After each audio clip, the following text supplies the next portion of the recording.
शुरू अल्लाह के नाम से जो नहायत मेहरबान रहम करने वाला। अस्सलाम वालेकुम नाज़रीन, आप देख रहे हैं मेरा यूट्यूब चैनल और मेरा नाम है मोहम्मद हारून। अब से कुछ देर कबल यानी कि शाम के औकात में एक इंतहाई अफसोसनाक वाकया पेश आया जिसमें तीफी भट्ट के बहनोई जावेद भट्ट को सरेआम गोलियां मारकर कत्ल कर दिया गया। जावेद भट्ट कौन थे, इस हवाले से कुछ इंफॉर्मेशन मेरे पास आई है तो आप लोगों से शेयर करना बहुत जरूरी थी।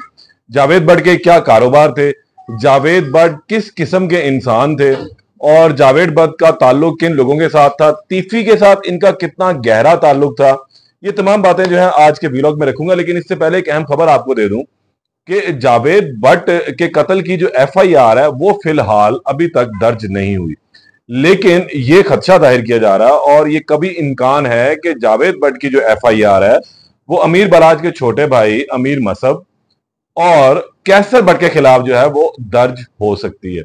ये यहां पर अभी एक सूरत हाल है, एक पोर्शन है, लेकिन इस एफआईआर के दर्ज होने में भी एक इंटरवल आएगा, एक क्लाइमैक्स आएगा और कुछ चीजें ट्विस्ट होकर जो है वो निकलती नजर आएंगी। कभी इम्कान तो बहरकैफ यही जाहिर किया जा रहा है क्योंकि इन दो खानदानों के दरमियान दुश्मनी चली आ रही थी और एक जानिब हमने देखा कि अमीर बलाज चला गया, वो कत्ल हो गया और उसकी एफआईआर तीफी भट्ट और गोगी भट्ट के खिलाफ दर्ज हुई।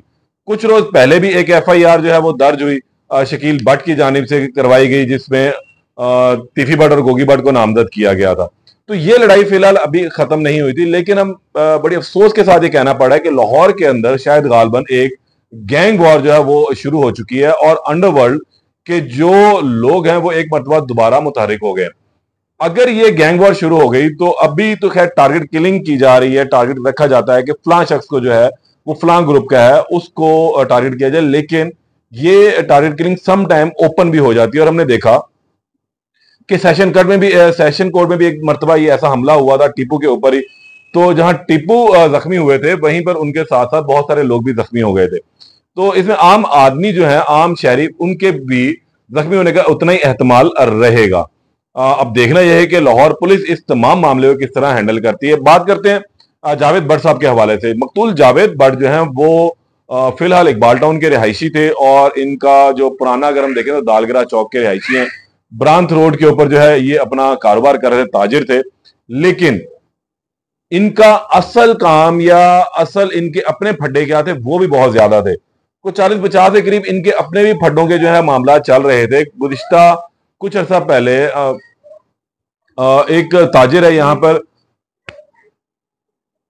शेख चन्ना, गुज़िश्ता कुछ अरसे कबल शेख चन्ना जो लाहौर में एक ऑलरेडी नाम गूंजना शुरू हो चुका हुआ है, शेख चन्ना के घर पर भी फायरिंग का वाकया पेश आया था और उसमें यह कभी इम्कान जाहिर किया जा रहा था कि वो फायरिंग जो है शायद गालबन मकतूल जावेद भट्ट ने करवाई थी और इस दौरान भी इन लोगों का ये चपकली चल रही थी। ये एक प्रॉपर्टी का गालबन तनाजा था जिसके ऊपर इन दोनों के दरमियान कुछ टसलबाजी चल रही थी। इसके अलावा भी जावेद भट्ट साहब के जो है मुख्तलिफ किस्म के अपने ही फड्डे बहुत ज्यादा थे। अब देखना यह है कि लोमड़ियों की लड़ाई में कहीं बंदर मदा तो नहीं ले गया कि अब भी बज़ाहिर तौर पर बलाज टीपू खानदान और दूसरी जानिब जो तीफी भट्ट और गोगी भट्ट है, इस खानदान के दरमियान जो चपकलिश चल रही है, जो लड़ाई झगड़ा एक सामने आया हुआ है, एफआईआर का सिलसिला चल रहा है, बहुत ज्यादा टसल एक किस्म की दोनों के दरमियान नजर आ रही है, इसका फायदा कहीं कोई तीसरी पार्टी ने तो नहीं उठाया।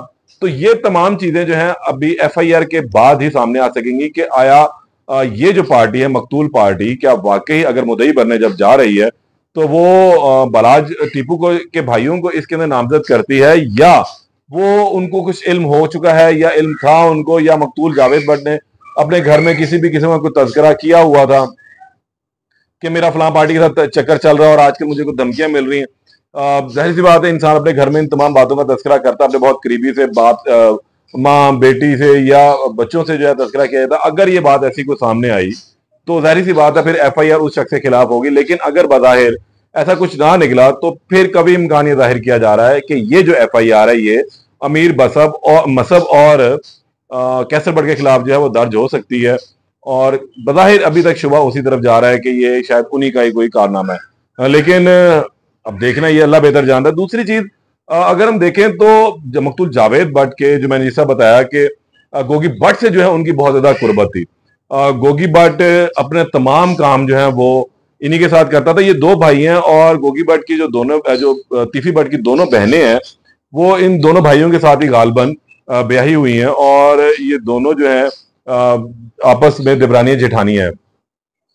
लेकिन सूरत हाल बड़ी अजीबोगरीब सी वो सामने आ रही है कि अगर तीफी भट्ट को कुछ मामला था और जावेद भट्ट तमाम चीजों को जो है वो देखते थे, तो फिर शायद मुमकिन तौर पर इसी तरह हो कि जो अमीर बलाज वाला मामला उसके अंदर इनकी इन्वॉल्वमेंट नजर आ रही है और फिर कुछ इस तरह का मामला बन गया। लेकिन फिर वही बात कि जो तीफी था उसके तमाम काम जो है इन्होंने करने, जिसे मैंने पहले भी अपने गुज़िश्ता वीलॉग में बताया कि तीफी के वकला से मुतल्लिक, मुकदमा से मुतल्लिक तमाम चीजें मकतूल जावेद भट्ट साहब जो है वो देखा करते थे।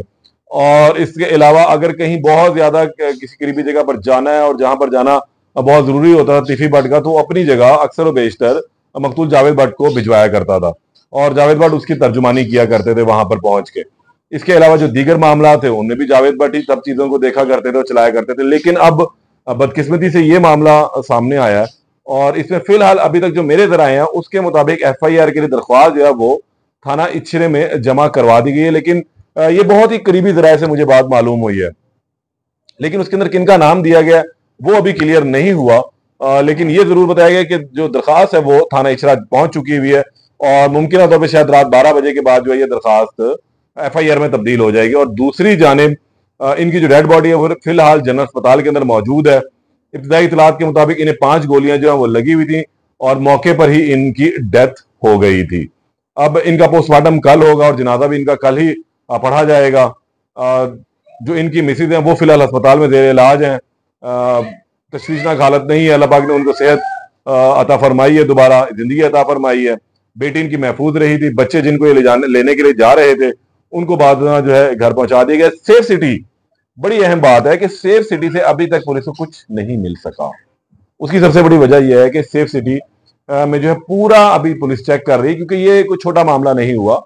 पुलिस की छोटी सी गलती या किसी की भी छोटी सी गलती जो है लाहौर शहर को जो है एक गैंग वॉर में की आग में जो है वो धकेल देगी। एक ऐसा तूफान यहां पर आ जाएगा लाहौर के अंदर जो संभालना इंतहाई मुश्किल होगा।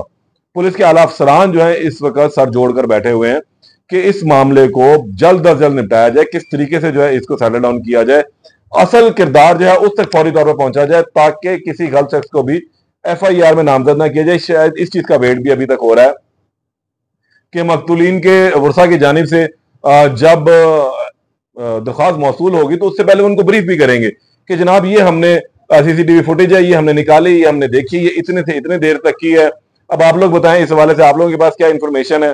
तो उन तमाम चीजों को यकजा करके उनको ब्रीफ करके और उनसे कुछ इन्फॉर्मेशन लेने के बाद जो है इस FIR का इंदराज होगा। शायद यही वजह है कि ये FIR अभी तक लेट है। लेकिन ये FIR रात के 1 बजे हो, 2 बजे हो, 3 बजे हो, जैसे इस FIR से मुतल्लिक इतलात मेरे पास आएंगे मैं फौरन आप लोगों को रुजू करूंगा, आप लोगों से ज्वाइनिंग दूंगा और इंशाल्लाह इस हवाले से दोबारा आप लोगों को बर वक्त खबर जो है पहुंचाई जाएगी। तब तक के लिए इजाजत दें।